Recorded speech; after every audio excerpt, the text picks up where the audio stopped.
কিছু বলার নেই। ধর্ষণ হবে আর তার পিছনে কোনো তৃণমূল নেতার নাম থাকবে না, তাহলে তো গোটা রাজ্যটাতে যা ঘটছে সেটা মিথ্যে প্রমাণিত হয়ে যাবে।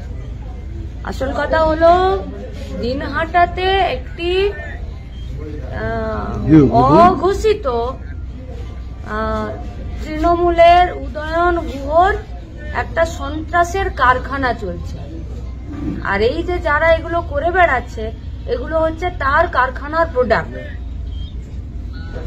আমার কাছে প্রশ্ন করার আগে রাজ্যের মুখ্যমন্ত্রী মমতা ব্যানার্জির কাছে প্রশ্ন করা উচিত যে আপনি কি খাওয়াচ্ছেন বলুন তো, যে তৃণমূলের সবাই ধর্ষণ, লুট, চুরি আর দুর্নীতিতে ধরা পড়ছে। বাকি তৃণমূলের সঙ্গে যারা যুক্ত আছেন, খেটে খাওয়া মেহনতি মানুষ, সাধারণ মানুষ, এখনো পর্যন্ত নিজের মান সম্মানকে ভালোবাসেন, তাদের কাছে আমাদের আবেদন, ও দরজায় যাবেন না। আগামী দিনে পশ্চিমবঙ্গের মা বোনেরা আপনাদেরকে ঝাঁটাতে করে পেটাবে।